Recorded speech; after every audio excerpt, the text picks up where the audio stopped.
Welcome back to my channel. And if you are visiting this space for the first time, you are also highly welcome. In this lecture, we'll be looking at the urogenital diaphragm. Let's try and use this image by the side to describe where the urogenital diaphragm is located.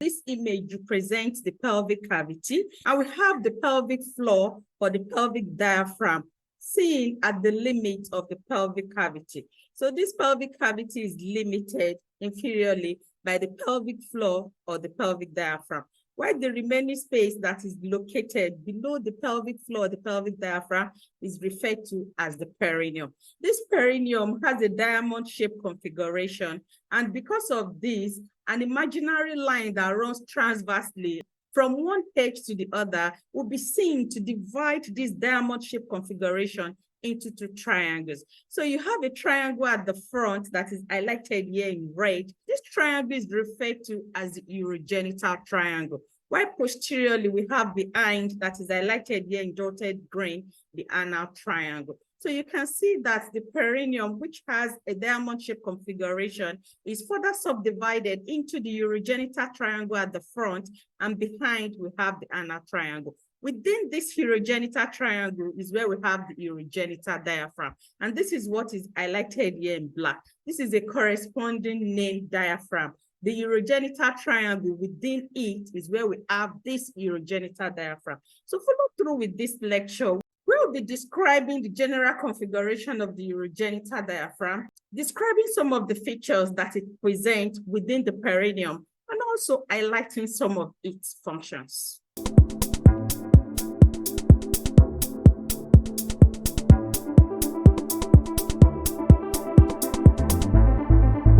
So going further on the urogenital diaphragm, this image by the side here we say represent the pelvic cavity. And this cavity is inferiorly guided or limited by the pelvic floor or the pelvic diaphragm. This is what is seen to be highlighted here in purple, which also be harrowed here in blue. Inferior to the pelvic floor or the pelvic diaphragm, we have this region here that is demarcated in black as the perineum. So this perineum is like a diamond-shaped configuration that is seen at the inferior part of the pelvic floor, the pelvic diaphragm. And because the perineum has a diamond-shaped outline, as shown in this image, there is an imaginary line from one edge to the other.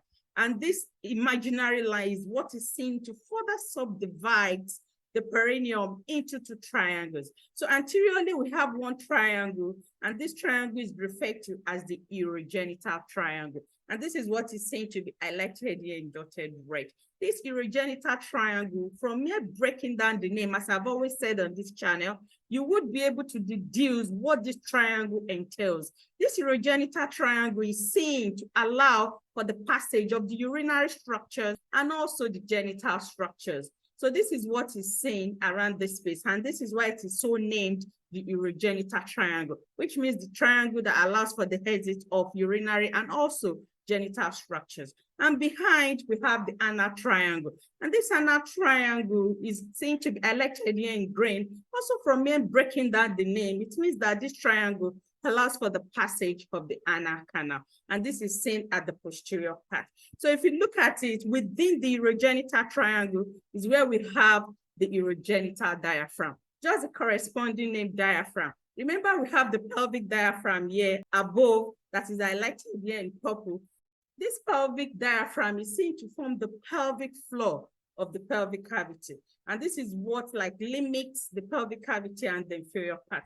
And if you look at this alignment of the pelvic floor or the pelvic diaphragm, you see that it cuts across the entire inferior space of the pelvic halflets. If you look at it, it forms a complete closage around the pelvic halflets. Where if you go further on the urogenital diaphragm, you see that it is just limited to the anteriorly placed urogenital triangle.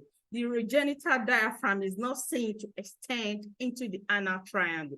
It is seen to be positioned within the urogenital triangle. So you can see the differences when you try to compare the pelvic diaphragm and also the urogenital diaphragm. Even though the two diaphragms are made up of collection of muscles, if you drop deep to check their alignment and how they run, you see that the pelvic diaphragm is seen to form a complete alignment, forming the inferior limit of the pelvic cavity, while the urogenital diaphragm is seen to be limited to just the anterior region of the perineum. And this is where it is positioned within the urogenital triangle. And this is why it is so referred to as the urogenital diaphragm. So if we try to compare the two, we should be able to highlight some differences between these two diaphragms. Even though they are located around the same space, there are distinct differences that they exhibit. So we'll be going further on the urogenital diaphragm, where we'll be describing some of the details that we need to know as students of anatomy. Driving further, let's look at the outline. The outline of the urogenital diaphragm, we already know that it is seen to fill the anterior region of the perineum, where we have the urogenital triangle. So if you try to use this image up here, this is the perineum, and this is the inferior view of the pelvic cavity. So if you look at it from the inferior side, you see this diamond-shaped configuration that is projected here in this image, and this is where we have the perineum. I have done a lecture on the perineum. If you've not checked that lecture, or please kindly go and do so. In that lecture, we describe the outline or the orientation of the perineum, where it is seen to present a diamond-shaped configuration. Also in that lecture, we describe in details the different structures that are seen to form the alignment of this diamond-shaped configuration. So this is where we have the perineum here, which is the inferior view of the pelvic cavity. So at the front here, that is harrowed here in yellow, is where we have the pubic symphysis. And on both lateral side here is where we have the ischial tuberosity. So in this anterior region here is where we have the urogenital triangle. And this is what is seen to be highlighted here in yellow. So this urogenital triangle is formed by this demarcation that is created by this line running from one ischial tuberosity to the other. And this is what is seen to be highlighted here in dotted blue. So this imaginary line is seen to now subdivide the entire perineum, which is seen to have a diamond-shaped configuration, into two triangles. So you have one triangle at the front that is referred to as the urogenital triangle. We already established the basis behind this name urogenital. While posteriorly we have the anal triangle.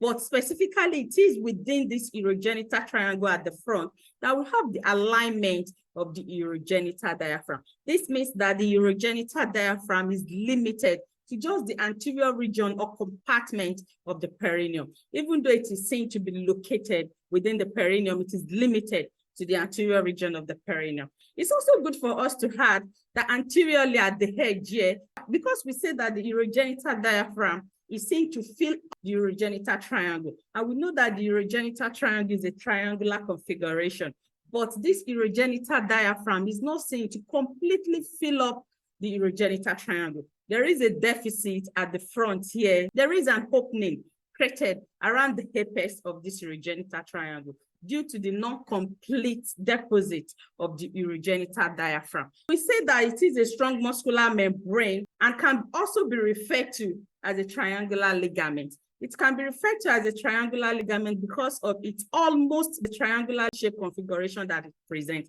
This is why it is also referred to as a triangular ligament. If you try to use this image down here, if you look at this configuration, you see that this configuration has a triangular shaped orientation. But if you look at the apex here, you see that it's kind of chopped off. It's because of the incomplete deposit of the urogenital diaphragm within the urogenital triangle. We say that this urogenital triangle, even though it is a triangular configuration, the urogenital diaphragm that is filling up this space, because if you remember, we said that the urogenital diaphragm is limited to just the urogenital triangle.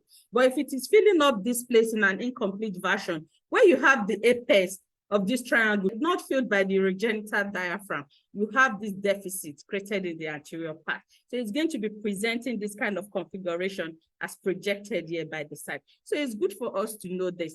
If you try to use this image in this lower side, this is where we have the pelvic cavity. And within the pelvic cavity, we know that we have pelvic viscerals. Within this pelvic cavity, we have the urinary bladder and we have the prostate in male. Inferiorly, this pelvic cavity is guided or limited by the pelvic diaphragm. This is also referred to as the pelvic floor. This is what is seen to be carried here in black. While the region that is located inferior or below the pelvic floor is where we have the perineum. So this region that is located inferior to the pelvic floor is where we have the perineum. This perineum has a diamond-shaped configuration that is further divided into two triangles. It is because of this diamond-shaped alignment that allows for its further division into the urogenital triangle anteriorly and the anal triangle posteriorly. So if you try to position this image to be in the anterior region of the perineum, at this region here that is harrowed here in blue is where we'll be having the urogenital diaphragm, because we say that the urogenital diaphragm is located anteriorly within the perineum, of course, just below the pelvic floor or the pelvic diaphragm. And if you have the pelvic floor, the pelvic diaphragm here harrowed in black, inferiorly we would be having the urogenital diaphragm. And this urogenital diaphragm will be limited to the anterior region of the perineum. So if you try to use this image, you can be able to illustrate another plane of how the urogenital triangle is positioned. So let's drive through to establish the structures that will be piercing through the urogenital diaphragm. By now, we should be able to know where the urogenital diaphragm is positioned. It is located inferior to the pelvic floor, the pelvic diaphragm, but it is limited to the anterior region of the perineum. And we know that we have a number of viscera within the pelvic cavity. These viscera, some of them will need to exit the pelvic cavity for them to release their content out of the body. These structures will need to pierce through the urogenital diaphragm so that they would be able to release their content out of the body. So the first structure that will be piercing through the urogenital diaphragm is the urethra. And this is seen in both the male and the female. Specifically, it is the membranous part of the urethra in male that is seen to pierce through the urogenital diaphragm. If we try to use this image by the side here, we say this is the inferior view of the pelvic cavity. It is around this space that will have the perineum, because it is the region that is located inferior to the pelvic floor. So if you have the diamond-shaped outline at this space, you see that this diamond-shaped configuration is further subdivided into the urogenital triangle at the front and the anal triangle below. We already established the basis behind this in our previous slide.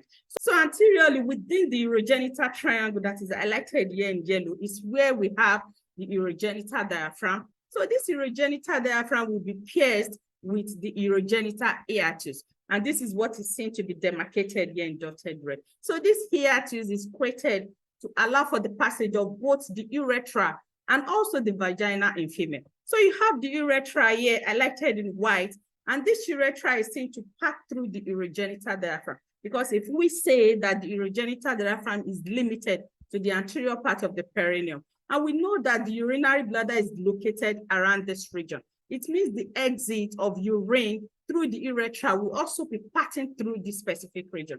And since we also say or establish that the urogenital diaphragm is located within this space, it will definitely be piercing through the urogenital diaphragm. So we have the urethra as one of the structures that will be piercing through the urogenital diaphragm within the urogenital triangle. And this is the urethra here, harrowed in black. So if you try to use this image also by the side to further illustrate the piercing of the urogenital diaphragm by the urethra in male, specifically, we say that it is the membranous part of the urethra in male that is seen to pass through or course through the urogenital diaphragm.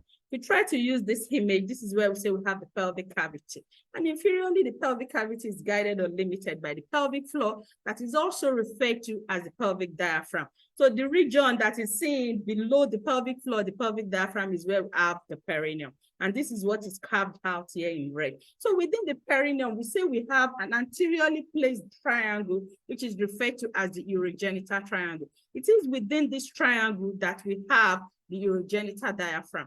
And this is what is seen to be harrowed here. And if you go back to the structures that are located within the pelvic cavity, we have the urinary bladder. The urinary bladder is a temporary storage site for urine. And when it's time for it to be released, it will pass through the urethra for it to be released out of the body. So we have the urethra here along this terminal point, but this urethra also has sub-regions.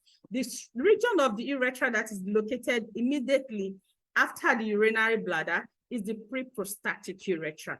Then the next region of the urethra is the prostatic urethra, and this prostatic urethra is the region of the urethra that is seen to run along the prostate gland, and that is why it is so named the prostatic urethra. And this is the prostate gland here harrowed at this point. So after the prostatic urethra, the next region of the urethra is the membranous urethra. And this is what is also seen to be harrowed at this point. So this membranous urethra, it is the specific region that is seen to pass through the urogenital diaphragm. If you look at the other subregions, they are located within the pelvic cavity. So at this specific region that is tagged the membranous urethra in male is what is seen to pass through the urogenital diaphragm. We know that after the membranous urethra, the next region of the urethra that we would have is the spongy or the penile urethra, which is the region of the urethra that is seen to run along the penis. And this is the terminal region where it will be releasing its content part of the body. So it's good for us to be able to specifically state the region of the urethra that will be passing through the urogenital diaphragm, especially in male. Then the other structure that is seen to pass through the urogenital diaphragm is the vagina in female. So if you try to use this upper image, remember we have the urogenital hiatus that is created within the urogenital diaphragm. We already have this hiatus created, and this hiatus we say is referred to as the urogenital hiatus because it is an hiatus that allows for the passage of urinary structure, which is the urethra, and also the genital structure, which is the vaginal canal in female. So posteriorly here you have the vaginal opening, and this is what is also seen to the perineum in black, but this is specific to female. We also have the bulbourethral glands, and this is specific to male. If you try to use this image by the side here, remember this is where we have the membranous urethra. We specifically stated previously that it is the membranous urethra in male that is seen to pass through the urogenital diaphragm. On both sides of the membranous urethra, we have the bulbourethral gland, and this is what is highlighted here in yellow. So these glands are seen to be positioned on both sides of the membranous urethra. And of course, along this course, they are also seen to align or course through the urogenital diaphragm. Then we have vessels and also nerve. We have the dorsal nerve of the penis or the clitoris. If you also try to use this image by the side here, at this lateral edge here within the urogenital diaphragm, is where we have the dorsal nerve of the penis or the clitoris seen to be highlighted here in white. And at this point, you see it at this lateral edge, also passing through the urogenital diaphragm. Then we also have the internal pudendal artery. And this is what is also seen to be highlighted here in red. The internal pudendal artery is a branch from the internal iliac artery. And at this point, you also see it coursing through the urogenital diaphragm. So as you have this collection of vessels and nerve on one side, you also have on the other side. So these are the structures that you see piercing through the urogenital diaphragm. And it's good for us to highlight it and also specify which is distinct for both the male and also the female. So let's drive through into the structural component of the urogenital diaphragm. This image by the side here represents the inferior view of the pelvic cavity. And we say that at the inferior part or region of the pelvic floor is where we have the perineum.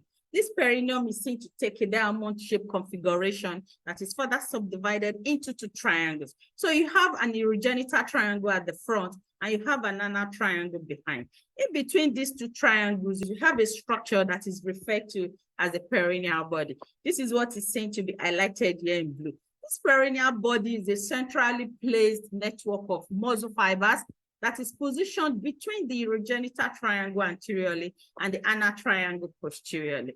This perineal body is seen to receive fibers from a number of muscles that are located around the perineum. And it is important for us to establish the position and the orientation of the perineal body, because it will assist us in understanding the origins and also the insertions of the different structural components of the urogenital diaphragm. So this is where we have the perineal body here highlighted in blue. So it's a collection of fibers from the different muscles around the perineum. And it is seen to be positioned between the urogenital triangle and also the anal triangle. So let's drive through to now establish the different structural components of the urogenital diaphragm.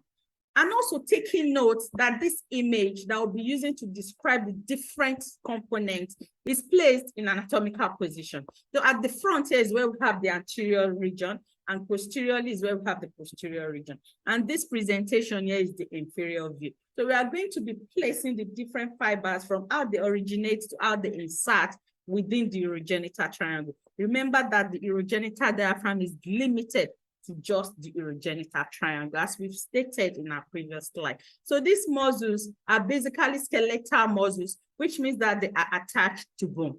So we have the urogenital triangle at the front, and we have the anal triangle behind. So in between these two muscles is where we have the perineal body. So this is the perineal body here highlighted in blue. And it is important for us to establish the orientation of the perineal body in the quest of understanding the different structural components of the urogenital diaphragm. So the first structural component is the deep transverse perineal muscle. This deep transverse perineal muscle is seen in both the male and the female. And this is what is seen to create the posterior limit of the urogenital diaphragm. So you have fibers of the deep transverse perineal muscle originating from the one side, and you see it directed medially where it will be inserted on the perineal body. You also have fibers on the other side, also from the ischiopubic ramus, also being directed medially where it will be inserted also on the perineal body. So this is how the fibers will come from both ends, from the ischiopubic rami, and directed medially where they will be finally inserted on the perineal body. I've tried to use just one strand of fiber to represent the deep transverse perineal muscle. In the real form, this is not how it is placed. We have a number of fibers running from the ischiopubic ramus and taking their insertion point on the perineal body. Because I want to make a neat presentation, I've decided to use just one strand to represent the deep transverse perineal muscle. You see it forming the posterior limit of the urogenital diaphragm. So this is what is seen at the posterior part. Remember, this is the anterior region and this is the posterior region. So at the posterior region of the urogenital diaphragm, the fibers of muscle that you will see around that space is the deep transverse perineal muscle. So this is how it is projected. Then the second set of muscle is seen in the anterior part, and this is the external urethral sphincter. You also see this muscle also in both the male and the female. The external urethral sphincter, we know that it is seen to enclose or surround the urethra, and this is what is highlighted here in green. We already established that we have the urethra here highlighted in white in the anterior part. So you have the external urethral sphincter surrounding it, and you also have fibers of this external urethral sphincter inserted laterally on the ischiopubic rami. So you have one on this side, you have another one on the other side. So this is how the fibers of this muscle will run, of course, filling up the anterior region of the urogenital diaphragm. And not to forget that around this apex, there is a deficit. So it's not seen to extend towards the apex of the urogenital diaphragm. And this is where it tends to create an opening around this region. I will be dwelling more on this as we go through with this lecture. So you see that we've also tried to represent the external urethral sphincter with just a single strand of muscle fiber. But of course, for us to know that you have a number of fibers running enclosing the urethra and also running on the lateral side to be inserted on the ischiopubic rami. And this is what is seen to be established in this image. So these are the two muscles that you see coming together in the anterior region and also in the posterior region to form the urogenital diaphragm. We say that anteriorly you have the external urethral sphincter, while posteriorly you have the deep transverse perineal muscle.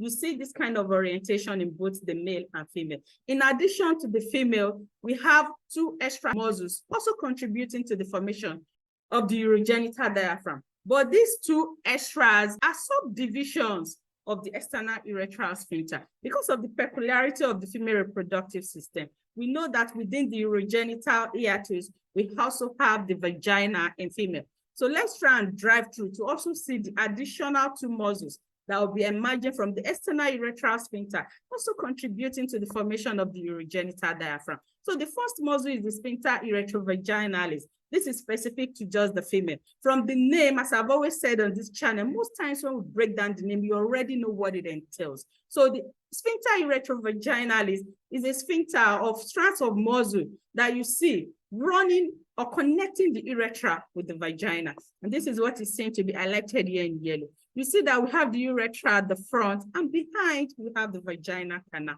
So we have subsets of the external urethral sphincter, which will mean that fibers also originating from the external urethral sphincter. Then you see them being modified or transformed into the sphincter urethro-vaginalis. And at this point, they are seen to connect the urethra with the vagina. And this is what is seen to be highlighted here in yellow. It's also seen to run its own course within the anterior region of the urogenital diaphragm, also contributing to the structural component of that space. Then the second muscle that is seen to originate from also the external urethral sphincter is the compressor urethrae. This compressor urethrae muscle is seen to be highlighted here in purple. And you see it's also emerging from the external urethral sphincter that is highlighted here in green. But you see it running across the anterior border of the urethra. But what it does basically is to help compress the anterior wall of the urethra. Just going through or driving through its alignment or its orientation or how it runs, after emerging from the external urethral sphincter, you see fibers running anteriorly to the urethra. And this is where you see it compressing that region. So these two muscles, the sphincter urethro-vaginalis and also the compressor urethrae, are two muscles that are distinct for the female urogenital diaphragm. They are not seen in male, and this is as a result of the peculiarity of the female reproductive system. For both sexes, the male and the female, you have the deep transverse perineal muscle and also the external urethral sphincter. So trying to use this image down here to further illustrate the structural component of the urogenital diaphragm, we say that it is an almost triangular configuration because of the fact that it does not extend around this apex. So this apex is kind of chopped off because the fibers are not seen to run across this region. Within this space, you have the deep transverse perineal muscle on the right and also on the left. You see fibers coming and it's seen to fill up the posterior part of the urogenital diaphragm. And this is where it limits it at the posterior part. So if you go more anteriorly, the structure that you see is the external urethral sphincter, and this is what is highlighted here in green. So this is how the fibers also would run, also the anterior region of the urogenital diaphragm. Then you have additional two muscles from the female. You have the sphincter urethro-vaginalis and you have the compressor urethrae. So you see fibers running to and fro specific regions, helping to structurally form the urogenital diaphragm, of course, located within the urogenital triangle. So this is what is seen around this specific region. This slide is to tell us that the urogenital diaphragm is seen to be covered by membranes. So we have the superior fascia of the urogenital diaphragm and we have the inferior fascia of the urogenital diaphragm. The superior fascia of the urogenital diaphragm, just as the name implies, it is located at the superior part or region of the urogenital diaphragm, while the inferior fascia of the urogenital diaphragm is located at the inferior region or part of the urogenital diaphragm. We try to use this image by the side. Remember, we try to create alignment of muscle fibers running from one region to the other. And these muscles are seen to structurally form the urogenital diaphragm. And this is what is seen to be highlighted here within the urogenital triangle. So this structure superiorly, it is covered by the superior fascia of the urogenital diaphragm. While inferiorly, we have an inferior fascia of the urogenital diaphragm, and this is what is seen to be highlighted here in white. Because this is the inferior view, we are not able to show the superior fascia of the urogenital diaphragm because it is located at the upper region. So you have fascia covering the urogenital diaphragm superiorly and also inferiorly. We try to use this image by the side here. Remember that this region that is highlighted in purple is the pelvic diaphragm, which of course can also be referred to as the pelvic floor. It is seen to limit the pelvic cavity at the inferior part, while the structure that is limited to the anterior part of the perineum within the urogenital triangle is the urogenital diaphragm. So this structure that is harrowed here in green is the urogenital diaphragm, and we already established the different structural components of this urogenital diaphragm. So superiorly, we have it being covered by the superior fascia of the urogenital diaphragm, and this is what is highlighted here in yellow. While inferiorly, we have it also underlined by the inferior fascia of the urogenital diaphragm. And this is what is highlighted here in red. So it's good for us to know that the urogenital diaphragm is not left open. It is seen to be covered by two membranes at the superior part and also at the inferior part. Inferiorly, inferior fascia of the urogenital diaphragm is referred to as the perineal membrane. So this structure that is highlighted here in red is specifically referred to as the perineal membrane, even though it is the inferior fascia of the urogenital diaphragm as we have previously described. It's also good for us to add that we have transverse perineal ligament.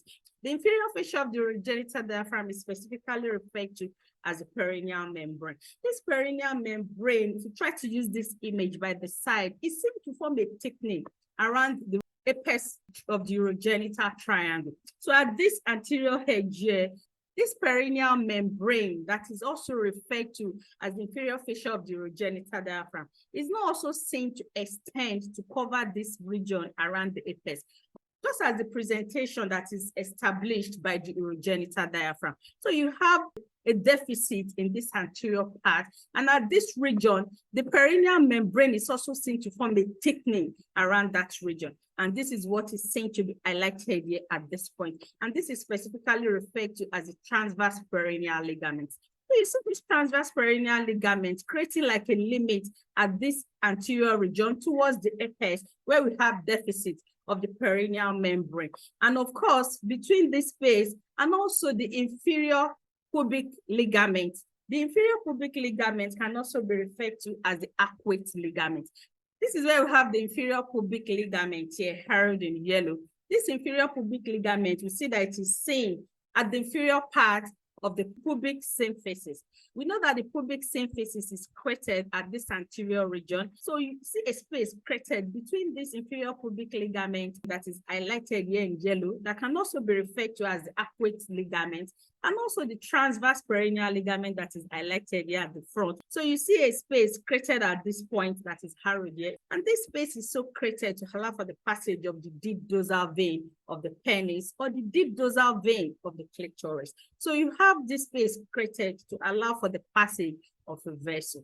We try to use this image at this inferior region here for a clearer understanding. If you look at this structure that is highlighted here in purple, is the pelvic diaphragm or the pelvic floor. And this is where we have the urogenital diaphragm here highlighted in green. We also have fascia covering it superiorly and inferiorly that is highlighted here in yellow and also in red respectively. So this is the configuration that is created around this point. But remember, if you go back to the previous slide where we tried to establish the structural component of the urogenital diaphragm, we said that the urogenital diaphragm, there's a deficit in the anterior part, and so also the underlying perineal membrane. So you see a space created at this point, and this space is created between the thickening of the perineal membrane, which is the transverse perineal ligament, and also the inferior pubic ligament that can also be referred to as arcuate ligament. So this space is created, and it's created for the passage of a vessel. And this vessel that is seen to pass through this region is the deep dorsal vein of the penis or the deep dorsal vein of the clitoris.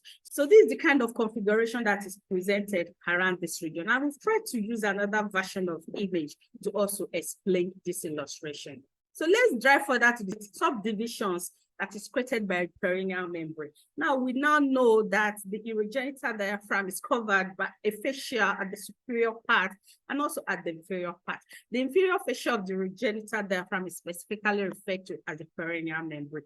This perineal membrane is the basis onto which the perineum is divided into pouches. So let's try and use this image by the side. This is where we say we have the pelvic cavity that is inferiorly limited by the pelvic diaphragm. The inferior to the pelvic diaphragm, we have the urogenital diaphragm, although limited anteriorly within the urogenital triangle. Then we have fascia covering the urogenital diaphragm superiorly, and this is the superior fascia of the urogenital diaphragm, and we have the inferior fascia of the urogenital diaphragm covering it inferiorly. And this is specifically referred to as the perineal membrane. This perineal membrane is the basis onto which the perineum is divided into the superficial perineal pouch and also the deep perineal pouch. So if you look at this alignment here created here that is arrowed here in black, which is the perineal membrane, you have region that is located between this perineal membrane, which is the inferior fascia of the urogenital diaphragm, and the superior fascia of the urogenital diaphragm that is highlighted here in yellow is referred to as the deep perineal pouch. And this is what is carved out here in black. This deep perineal pouch can also translate to the urogenital diaphragm. If you look at the bulk of the structure that is located within the deep perineal pouch, you see that it is the urogenital diaphragm. So it can be taken as the deep perineal pouch. And this is why this deep perineal pouch is not seen to have a presentation of a true pouch. If you go more inferiorly, between the perineal membrane that is highlighted here in red and also the cos fascia, The cos fascia is the membranous layer of the superficial fascia that underlines the skin around this region. So between the perineal membrane and also the cos fascia, you have the superficial perineal pouch. This exhibits a true configuration of a pouch, and it is located superficial to the deep perineal pouch. You now see that the perineal membrane is seen to provide the basis behind the establishment of the deep and the superficial perineal pouches.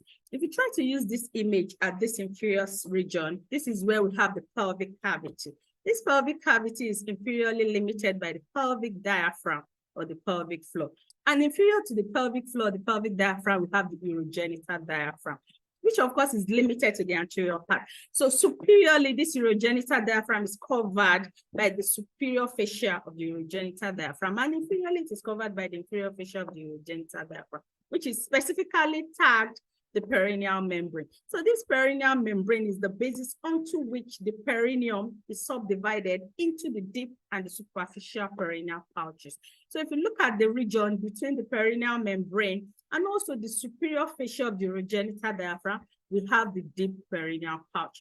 If you look at this configuration, you see that it does not represent a true pouch. So this is the deep perineal pouch here, captured here in green. While inferiorly, between the perineal membrane and also the cos fascia, we now have the superficial perineal pouch. So this is another form of presentation to further explain how the perineal membrane divides the perineum into the deep and also the superficial perineal pouches.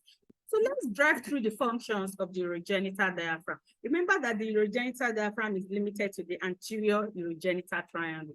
It means that it will be creating structural support for structures that are located in the anterior part of the pelvic cavity. And these structures include the urinary bladder, the prostate gland in male, and also the vagina in female.